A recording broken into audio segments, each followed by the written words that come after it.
Hi, I'm Alina, the 3D artist here at Glowbug Games. Today I'll take you behind the scenes as I create a new power-generating windmill for Seaforge. The first thing I do is gather references. Here, the classic windmills of Mykonos and other Greek islands are a great place to start.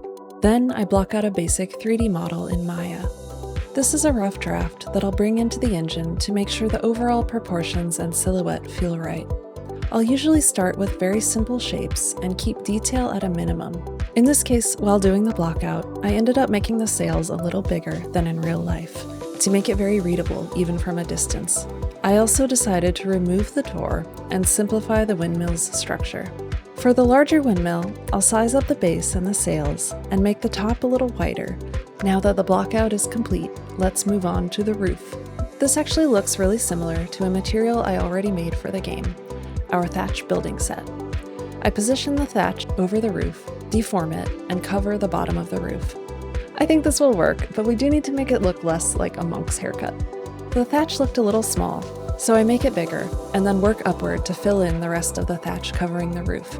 I want to avoid any obvious gaps, and make sure everything is evenly covered. Then I place a few thatch pieces around the base of the roof to make it look more organic. Back in the engine, I think this is looking pretty nice. Now it's time to refine the model. I'd like to make the spokes more rounded and natural. They should also feel like they're integrated with the big wooden shaft. The shaft will be a hexagonal shape with slightly rounded edges. To add more definition to the spokes, I'll make them wider near the base and add some more geometry to round the edges. The top of the spoke will need to be sculpted a bit because the ropes that pull the sails taut will be tied here.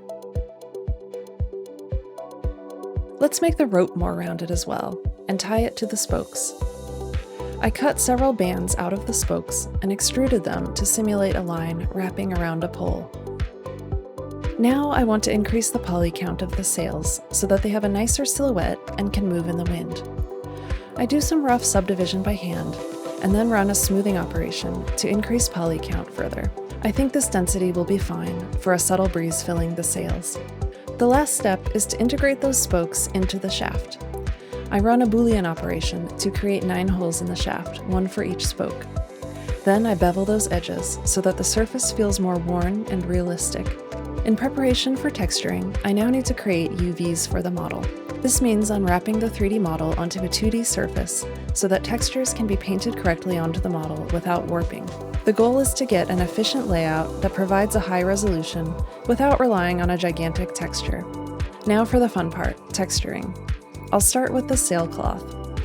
I grabbed one of Substance Painter's default cloth materials to use as a base. I'll lighten it up and adjust the size of its wrinkles and folds. Now I'll create some nails holding the sailcloth in. Next, the wood. I start with a favorite wood beam material and adjust the colors and wood grain. I then add in a cut wood texture at the end, adjusting the tiling and offset to align with the shaft. These two wood materials are then blended together by hand. Onto the rope, I adjust the texture tiling and color as needed.